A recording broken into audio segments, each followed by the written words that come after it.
Queremos saludar al presidente ejecutivo de SEDATOS, Polibio Córdoba Calderón, a propósito de un informe que presentar este jueves. Penosamente no pudimos asistir por la coyuntura noticiosa en este país tan dinámico y tan movido.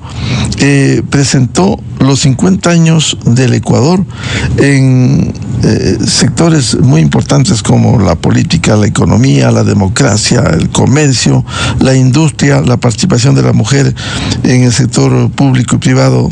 50 años de trabajo, que es bueno desglosar eso y llegar también al momento actual en donde el Ecuador vive en medio de un conflicto armado interno. Hablaremos también, penosamente le dimos en su momento la nota de pesar por la muerte de su señora esposa Nancy Leguizamo de Córdoba. Eso hablamos al final también. Polibio, ¿qué representa 50 años de esta tarea y cómo ha cambiado el Ecuador en estos 50 años? Buen día. Bueno, un gusto como siempre, pues Miguel está conversando con el país a través de Democracia. Le digo pues estos 50 años, desde 1975 hasta la fecha, son realmente años sumamente importantes que el Ecuador, pues en los años 70, nosotros comenzamos nuestro trabajo justamente en diciembre de 1974. Es un medio siglo, pues, vamos a decir, de opinión ciudadana, de legitimidad democrática y de una transformación estructural. Esto te digo porque en los años 70, en 1972, es cuando hubo un cambio en la forma de gobierno. Estaba gobernando Velasco Ibarra, terminando su quinto periodo, y en el mes de enero de 1972, pues, el ejército, las Fuerzas Armadas, pues tomaron el poder con Guillermo Rodríguez Lara, y en un año sumamente especial, porque el Ecuador estaba pasando de lo que era una economía pues que no tenía tanta trascendencia, economía agropecuaria, exportación de cacao, exportación de banano, venía nada menos que la producción petrolera, y comenzó la exportación petrolera con ingresos que nunca se había previsto siquiera, ¿no? Entonces, pero al mismo tiempo que iba avanzando en la economía, que iba transformándose el país con importaciones increíbles, con participación de entidades muy importantes en la materia petrolera, comercial, en general, pues también había un movimiento en la población que decía pues que si se está avanzando ya hacia el año 1979, ya no con el gobierno de Rodríguez Lara, sino con el triunvirato militar, pues había necesidad de buscar la legitimidad democrática, ¿no? Entonces, un movimiento muy grande en todo el país, ¿no?, que exigía de que tiene que ser pues el país Ecuador pues un país democrático. En eso debo decirte que pues nuestra organización pues se manifestó desde ya con sus estudios a la población, la opinión pública. Yo en esa ocasión tenía la gran oportunidad. Yo terminé mi universidad en el año 1969. Hice todo mi posgrado, doctorado en la Universidad de Michigan, y tan pronto yo me gradué en el año 1969, porque tuve la gran oportunidad de trabajar con profesores que estaban dedicados a la investigación pública, a la investigación en general, ¿no? Pues a los pocos días fui designado asesor de Naciones Unidas para países latinoamericanos. Y pues comencé mi gestión en Colombia. Después estuve siempre en algunos otros países y también fijé mi residencia en México. Pero como había tal fervor, sobre todo, vamos a decir, en ese entonces en Colombia, en 1972, y con el cambio de gobierno que hubo en ese entonces, se conformó en Colombia, conformamos la Compañía Colombiana de Datos. Pero como había la demanda tan grande de parte del Fondo Monetario de Naciones Unidas, del Banco Mundial, en fin, en todos los países, entonces formé lo que es Datos en 1974, con una gran colaboración, desde luego, de un profesional muy distinguido, Carlos Lemoine, que él era el director en Colombia de Colombiana de Datos, y en Ecuador, CEDATOS, Centro de Estudios y Datos, que yo no podía manejarlo directamente o permanentemente, porque Naciones Unidas me puso al frente de todos los estudios en México. Pero entonces, bueno, nuestro trabajo hizo también posible que hagamos el seguimiento del gobierno de Rodríguez Lara, y sigamos el seguimiento de Rodríguez Lara.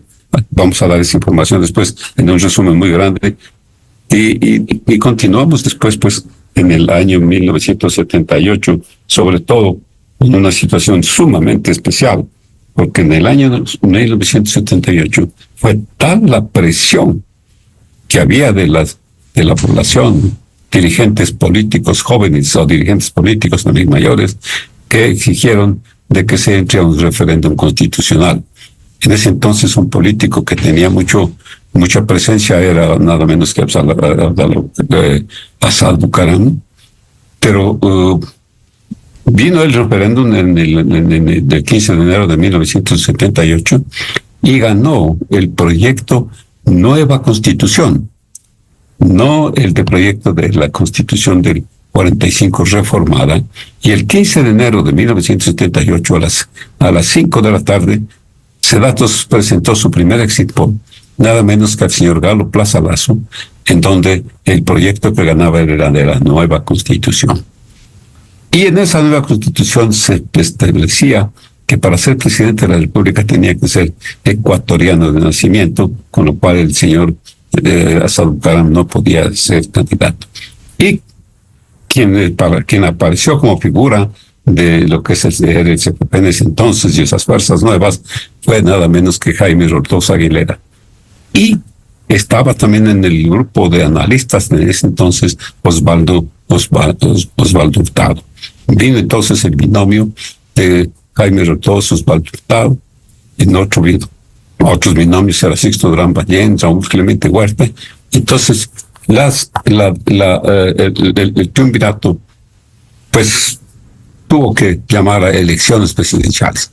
Estas elecciones presidenciales se dieron en julio del año 1979 con el triunfo de Jaime Roldos Aguilera. Pero la segunda vuelta se dio no en julio del año 1978 o junio o agosto así, sino en agosto de 1979. De todas maneras, triunfó el año 79 Jaime Roldos Aguilera y llegó a ser presidente constitucional en agosto de 1979. Esta cuestión política, desde luego, estaba moviéndose en medio de una situación, como te decía, una situación económica realmente crucial en el Ecuador, porque la economía era de tal naturaleza, vamos a dar rápidamente algunos datos, que cambió de tal manera de que mientras había un crecimiento del 2%, la economía llegó a crecer hasta más del 11%. La deuda externa también pues era una forma de llenarse de mayores recursos, y se habló de la deuda externa agresiva, que todo lo que llegaba no era suficiente, sino que se siguió buscando más recursos para manejar el país. Pero bueno, entonces viene, nace desde ahí prácticamente todo lo que es la gestión de los gobiernos desde 1979 en adelante. Y yo te voy a indicar una página muy interesante aquí.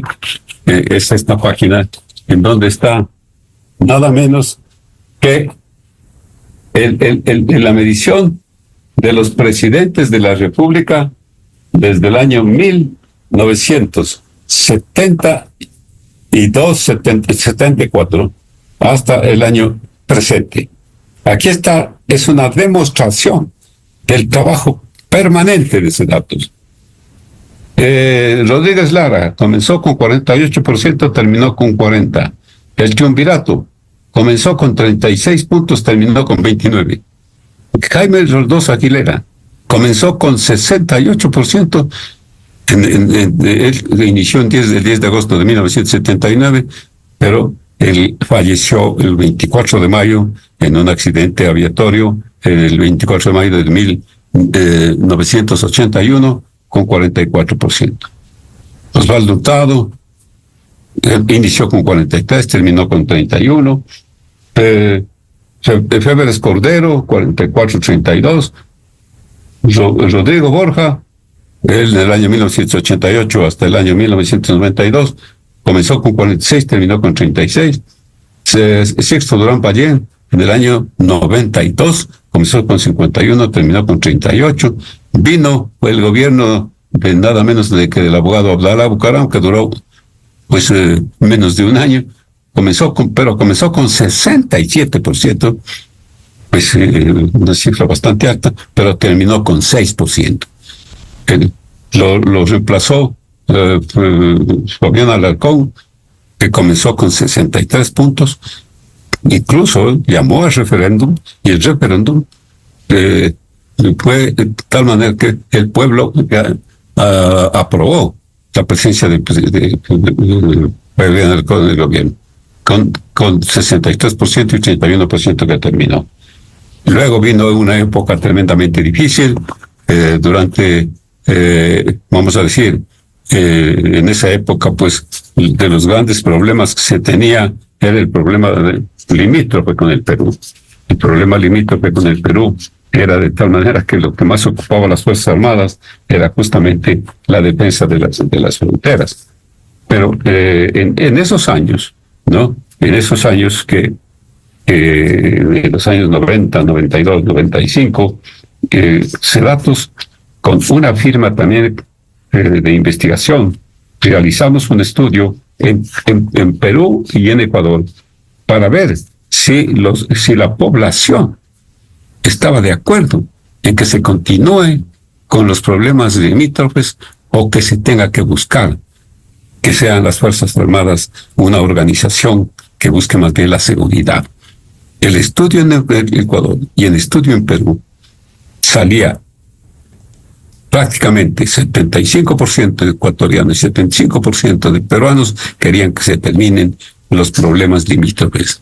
Yo tuve la oportunidad de entregarle a Fujimori personalmente los resultados en Lima, y lo mismo los ecuatorianos, lo mismo los peruanos, al presidente en ese entonces, pues, que estaba presidente Sixto Durán Pallén, y posteriormente Fabián Alarcón Rivera, y se viene un cambio de tal naturaleza que se firmó el Acuerdo de Paz. El Acuerdo de Paz se firmó en el año 1978. Pero el Ecuador estaba en una situación 1998 sumamente grande. Ya se vino el feriado bancario en el año 1978-79, que es más alto, más adelante, 1998-1999, y después la dolarización, nada menos, otro evento tremendamente grande. ¿Cuánto cambió el Ecuador con la dolarización y mejoró la situación? Cierto es que hubo una crisis que golpeó severamente, que permitió la salida del país, la pérdida de empleo, la pérdida de recursos. La dolarización era una situación tal, la economía fue tan grande, muy difícil manejar en ese entonces, que las pérdidas que se tenían, los que tenían depósitos, sobre todo desde luego en sucres, veían que sus sucres cada vez se iban devaluando. El dólar subió 1.500, 3.500, 5.000, 10.000, 20.000, y que llegó hasta 25.000 sucres por un dólar. En ese entonces, te digo, el crecimiento del Ecuador en el año 1974 era 6.6%. Pero en el año 81, ¿no? Después de lo que, en el año 78, con el crecimiento de las exportaciones petroleras, el crecimiento del 6.6 pasó al 11.9%. Y en el año 1981, incluso el Producto Interno Bruto, en miles de millones de dólares, fue nada menos que de 21.800 millones de dólares. El crecimiento económico, que es lo más importante, el crecimiento económico con la dolarización en los años 70 subió a 11%. Pero ya en el año 1982, después de la guerra de Paquisha, después de todos los problemas que se presentaron entonces, cayó menos 0,33%. Pero se mantuvo a lo largo de toda esa década de los años 80 en alrededor del 4%. En los años 90. Doctor Polibio Córdoba, si me permite, vamos a una cadena nacional y volvemos para que continúe usted y ojalá podamos comparar ya entre esos inicios del año 75 para ver cómo llegamos ahora, en qué condiciones estamos en el Ecuador. Por favor, la cadena. Perfecto. A continuación, XFM se une a una cadena nacional. Logramos la aprehensión del criminal más buscado de todos los tiempos del Ecuador. Alias Fito fue capturado. Un trabajo de inteligencia permanente y un despliegue militar y policial nunca antes visto en el Ecuador. Intervenciones a lo largo y ancho del país. Fuerzas Armadas y Policía Nacional se llevan la gloria del trabajo que se realizó al 100% y eso quiero que quede muy claro. Ellos todos los días sacrifican sus vidas. Ellos todos los días están buscando dar la seguridad que el país merece. Que Alias Fito, el más buscado del país, se encuentre detenido. Teníamos información que Mendoza Vélez Cristian Germán, un ciudadano que iba a trabajar en la agencia de tránsito de Manta, era parte del anillo de seguridad de José Adolfo Macías, alias Fito. Ese fue el anzuelo necesario para dar con un escondite bajo tierra donde vivía el terrorista. La cooperación internacional y el trabajo coordinado con Interpol logró otra contundente captura. Se ha logrado la detención en Abu Dhabi, Emiratos Árabes, con fines de extradición al ciudadano ecuatoriano Álvarez Vera Roberto Carlos, miembro y comandante de Comandos de la Frontera. Organización criminal responsable de la muerte de 11 militares en Orellana en mayo de 2025. Este es el camino, vamos por todos y cada uno. No vamos a descansar hasta que todos paguen sus cuentas con la justicia. El nuevo Ecuador. Esta fue una cadena nacional. La revista de opinión Democracia, buscando la verdad en todas partes.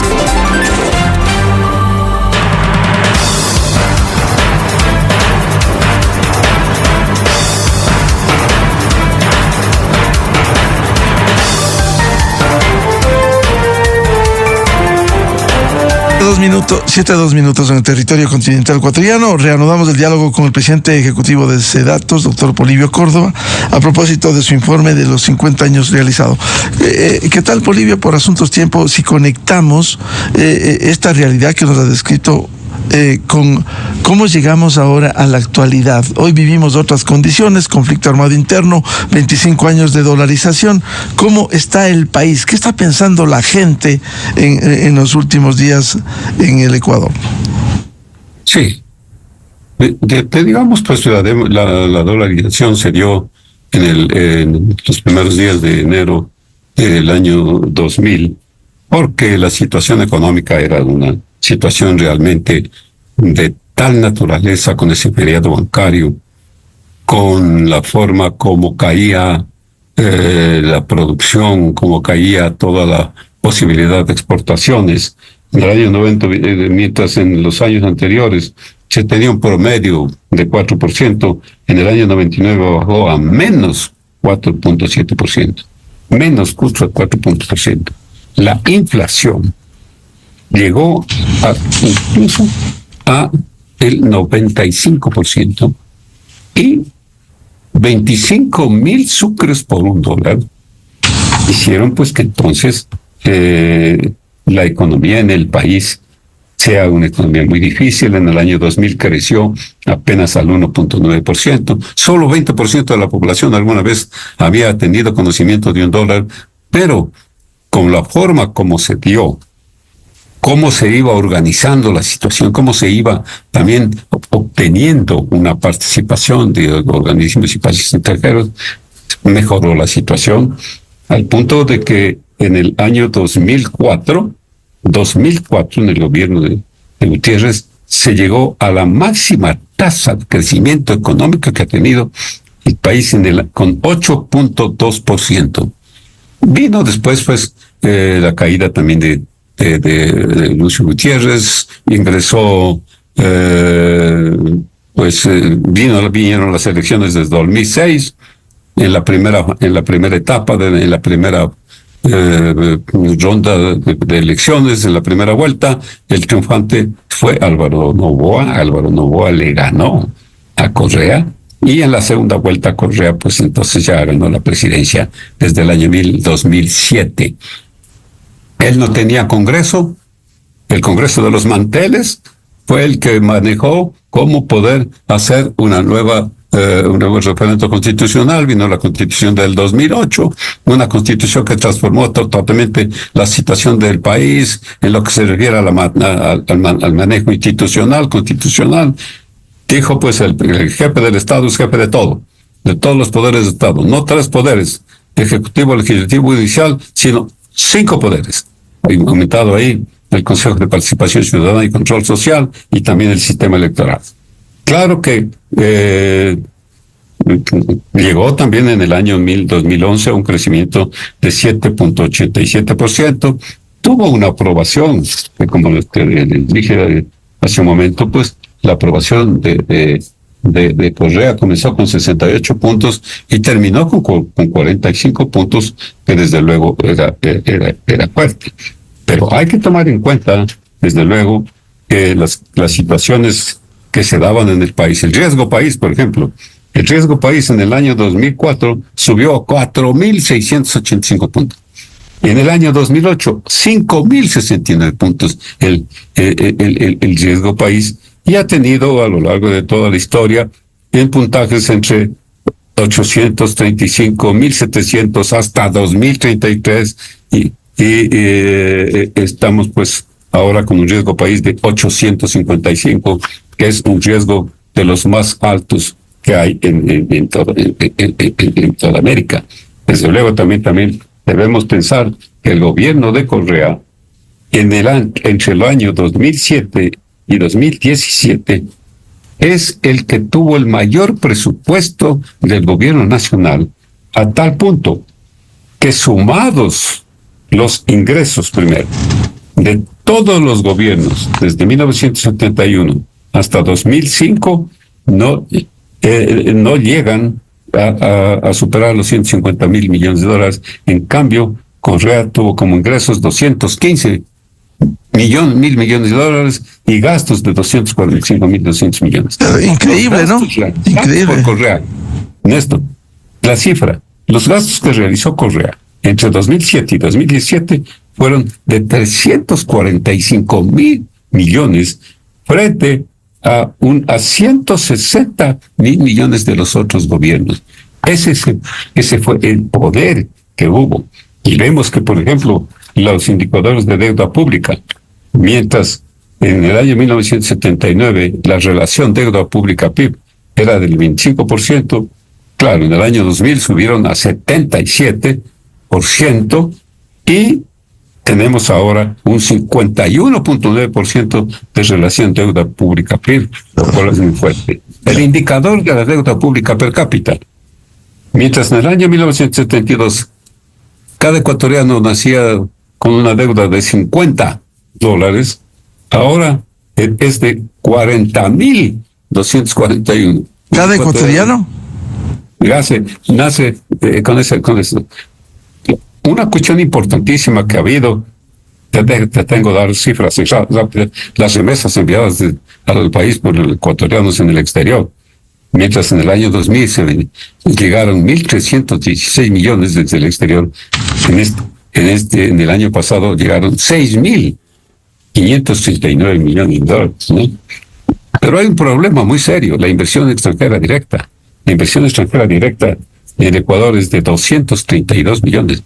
Ahí es donde se tiene que hacer una gestión. En conseguir la apertura, generarse confianza, seguridad jurídica. Ahora, ¿cómo está el Ecuador de hoy? Estamos con un gobierno que ha empezado los 4 años te voy a mencionar. La inversión extranjera, mientras estamos con 232 millones de dólares en el Ecuador, en Perú es 9.000 millones, en Colombia 14.000 millones, en Chile 15.000 millones. Entonces eso es algo que tiene que mejorar. Los indicadores de pobreza también son indicadores muy fuertes, pero sí vale la pena que veamos, por ejemplo, una presencia muy grande que ha habido en el Ecuador en lo que se refiere a varios aspectos.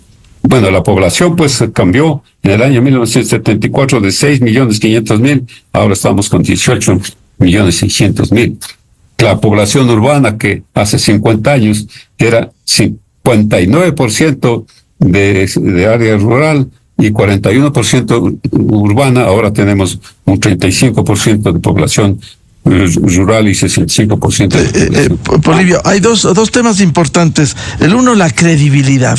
¿Cómo está en el país? Porque aquí lo que ha ocurrido es la decepción con los diversos regímenes de turno que se han sucedido y en segundo lugar, decepción también en la democracia, que no solucionan los acuciantes problemas de los ecuatorianos. Debilidad institucional, casi no funcionan a cabalidad las instituciones hoy, con encargados, con subrogantes. ¿Cuál es la mirada de los ecuatorianos sobre eso? Mira, cuando se les pregunta a los ecuatorianos sobre las expectativas, ¿cómo ven el futuro del país? ¿Cómo creen que será la situación del Ecuador? ¿Va a mejorar, seguir igual, o será peor? Vemos que, de todas maneras, la situación que vive el país en estos días, en estos últimos meses, en comparación con todos los problemas que se tuvo, pues, incluso desde el año 2022, 2023, con la muerte cruzada y todo lo demás, el 54.8% dice que las condiciones van a mejorar. El 54.8%.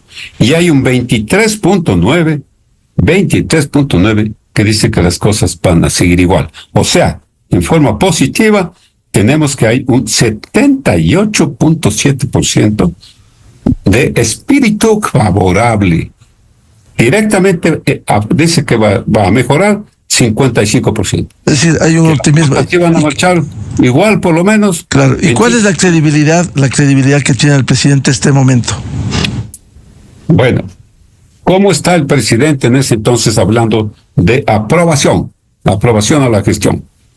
El presidente, vamos a ver, el señor Lasso, pues, él terminó con una aprobación bastante baja, de menos de 12%, ¿no? Cuando comenzó Daniel Noboa, comenzó pues con un 60%, ¿no? de aprobación, eso en noviembre del 23, pero llegó a tener hasta el 81%, pero hasta noviembre del año 24 bajó a 32.7 después de los problemas que hubo pues en materia de energía, pero se ha recuperado de tal manera que mientras en mayo tenía 55.8, ahora tiene 58.4, que es un nivel de aprobación bastante bueno, como para decir que podríamos ir hacia adelante en una mejor forma. Claro, ha subido. ¿Y cuál es el principal problema que tienen los ecuatorianos, el principal problema actual? ¿Perdón? El principal problema actual que dicen los ecuatorianos que tienen. Ya, voy a decir, quiero mencionar rápidamente la cuestión de la Asamblea Nacional. La Asamblea Nacional, que ha tenido siempre indicadores muy por debajo del 30%, llegó al 4.4% en época del señor Virgilio Saquicela, ¿no? Se aumentó con el señor Kronfle, que subió hasta el 34.6%, y con la señora Viviana Veloz bajó a 16% de la credibilidad, y vemos que el señor Nils Olsen tiene 42.3%, que es una manifestación muy favorable. Quiere decir que hay mayor coherencia en el trabajo del gobierno, una mayor coherencia entre lo que es trabajo conjunto, ejecutivo y legislativo. Es interesante también el número de legisladores. Eso quiero mencionarlo brevemente. Mientras en el año 79 habían 69 legisladores, una sola mujer, fue apareciendo la presencia de la mujer cada vez mayor, al punto que ahora en el año 2025 se tiene pues 151 legisladores, pero tenemos nada menos que 83 hombres y 68 mujeres. Qué bueno, o sea, la participación de la mujer. Y decía el principal problema, para concluir, Polibio, el principal problema que tienen los ecuatorianos hoy, ¿cuál es la principal preocupación? El mayor problema que siguen teniendo los ecuatorianos es el problema de la inseguridad. Mientras la inseguridad en el año 21 era solamente de 6.9%, llegó a tal punto la inseguridad en el año 2024 que se situó en el 43%.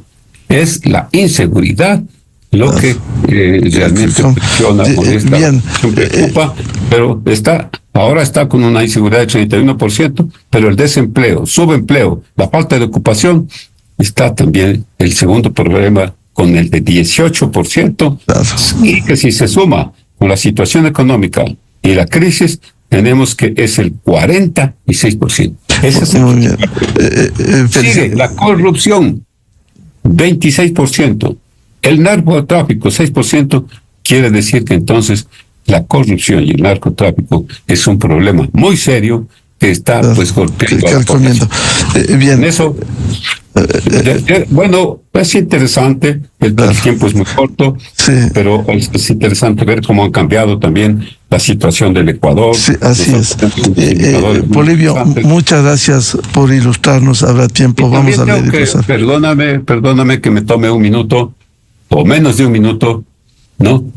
En hacer un agradecimiento público ante la peor fatalidad que yo he tenido en mi vida, que es la perder a mi esposa.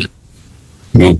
Mi esposa, que es Nancy Leguizamo de Córdoba, mi compañera de toda la vida, estábamos por cumplir 60 años de casados, fue mi compañera siempre, toda mi universidad en Michigan, en toda mi gestión en los países que me ha tocado pasar, en Colombia, siempre ella ayudando a la gente más pobre. En México hizo ella su grado de maestría, es una artista, pero que avanzó mucho en todas las figuras NANCOR, y una dedicada, pero totalmente al servicio de la comunidad. Fue declarada Mujer del Año, nada menos en el año 1992, por su forma de dedicarse a la niñez, a la juventud, a ayudar a la mujer. Y construimos conjuntamente con ella el hospital de Carcelén, en donde se atienden 300 pacientes al día, con una forma tal de que con un fervor se consiguieron, firmamos un contrato con el presidente de ese entonces, Fabián Alarcón, y ahí se tiene un hospital. Que luego la labor social. Un centro médico adicional en la calle Japón. Sabemos la labor Son social 46 países que se han hecho presentes a lo largo de todo el mundo, enviando pues mensajes de dolor por la pérdida de mi esposa. Perdóname que mencione esto, pero yo no puedo. No, desde luego. En el año 2017, cuando nos quisieron acabar hace datos y cuando nos quisieron apresar a papá e hijos, ella salió en una gran manifestación pública a decir: si lo quieren meter preso a mi esposo, tienen que ponerme en una cárcel junto a él, porque nunca me voy a separar de estar cerca para luchar por el bien del país. Sabemos las ejecutorias de doña Nancy Leguízamo de Córdoba, que haya paz en su tumba, como oportunamente le dimos el sentido pésame, nota de pesar al doctor Polibio Córdoba Calderón. Habrá tiempo para seguir hablando, porque Polibio Córdoba, presidente ejecutivo de Sedatos, tiene gran información, como hemos visto en estos 50 años. Polibio, muy amable por atender a la revista de Opinión Democracia. Contigo, pues también, y seguiremos adelante. Estamos, como ella me decía, porque yo le digo, yo ahora, ¿qué tienes? ¿Qué voy a hacer yo solo? Ella me dijo, lo que toda la vida has hecho, estudiar, investigar e informar. Bien. Y eso lo puedo hacer gracias a esta posibilidad que tenemos con ustedes. Seguiremos hablando de la coyuntura en su momento. Muchas gracias al doctor Polibio Córdoba Calderón, presidente ejecutivo de Sedatos.